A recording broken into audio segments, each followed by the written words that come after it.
Hi everyone, I'm Anoushka, a senior studying the IB in Hong Kong. Hi, I'm Benji, a senior studying in Azerbaijan. And welcome to a new episode in our series, IB Around the World. We've asked grads and seniors all around the world for their perspective on the IB. Considering we are all over the world, we filmed this all at home. You can probably tell by the quality, but we've tried our best and we're excited for you to see. Was IB your only choice for your final 2 years? What is the outlook of IB? IB wasn't my only choice for the final 2 years, but I felt like it was the best choice just because I really like challenging myself and having that wide range of classes to take. Honestly, I think a lot of people at my school has this negative outlook on IB, mostly because they think, or from the people who are thinking of either doing IB or AP, they think that IB is too hard or it's just too much work to do, especially with like the extended essay. But honestly, after completing the IB program, I would do it again of my own free will.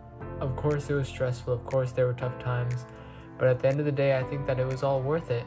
And even if you don't see the return on your investment, maybe the day after you get results or maybe even a year after you get results, I definitely think that after starting college and university that you'll definitely see the benefits that IB gave me and will also give you, I hope.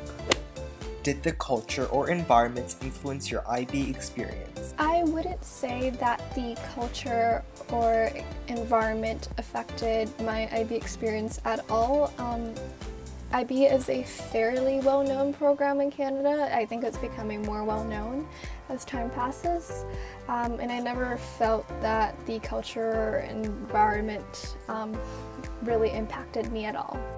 So for me, the culture and environment did influence my IB experience, and it influenced it in a positive way. My IB cohort consisted of around 100 students, and they were some of the most tightly knit individuals that I have ever seen or ever gotten to be a part of. We all bonded extremely well under the immense pressures and stresses that we faced, and overall we all came out stronger at the end of the day, regardless of the outcome. What was your experience with the IB Language A and B subjects? My experience with the IB Language A and B subject overall has made me more open-minded and allowed me to analyze from different perspectives.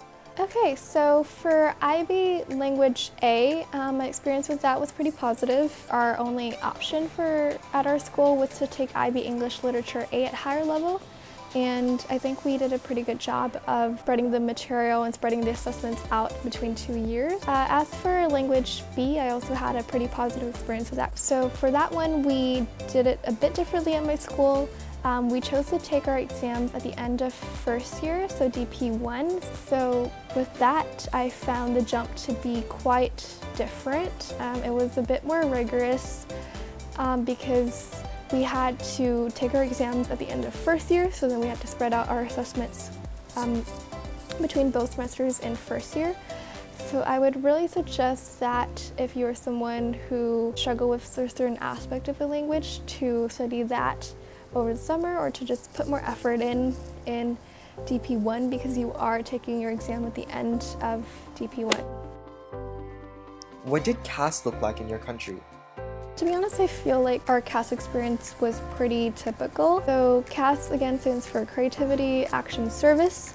For me, I really chose to blend both of those strands together for various experiences that I did. So for example, clubs, I would blend creativity and service in the fundraisers that we do and the meetings that we hold as such. I don't believe there's any like super unique experiences or opportunities that we could have done with CAS that is country specific though. But just in general, my advice would just to be consistent with it. CAS is spread out through both years of your program, so you have plenty of time to really find experiences that you like. A lot of people do a variety of different things, and some might combine the strands, some might not, and your experiences can be as versatile as you make them to be. CAS in my country is pretty simple to earn, but it just takes a while to get everything like written down and recorded. I just recommend like taking pictures when you're doing the activity and keeping a diary log to just make everything more efficient to keep track of. What advice would you give someone studying in this country? Take advantage of all the resources that you have. Even if your books or your teacher's lectures aren't the best, you have access to the internet and all of the things that come with it.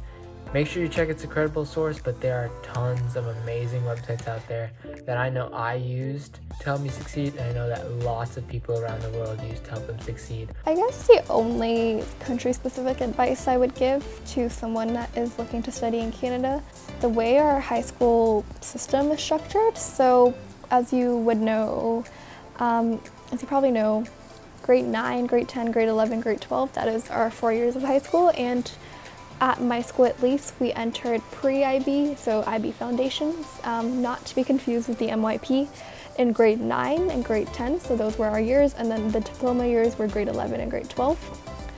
So I would say that there is a jump between certain years, especially from, I would say, middle school to pre-IB even, because, you know, you're in a new environment, and then from DP1 to DP2 and grade 10 to DP1. So those two jumps specifically.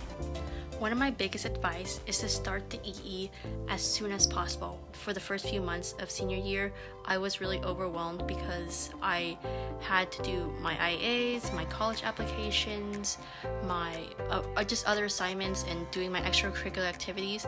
It was just really hard to keep up at times. Advice that I think is pretty universal would to really be to manage your time wisely. Definitely learn one, time management, and avoid another, procrastination. I know it's easier said than done, but that would just be my advice. My other advice is to use past exam papers as a way to practice. Using past exam papers will help you grow accustomed to how the tests are designed, and you can like time yourself whenever you get the chance, so that way it feels like you're in that kind of testing environment. Thank you all so much for watching. Make sure you give this video a like and comment down below which country you study in. If you want more content, be sure to follow our Instagram at IBlieve. Check out IBlieve.org for daily blog posts, and don't forget to subscribe to our weekly newsletter for updates on everything IBlieve. Stay tuned for our next episode. Bye!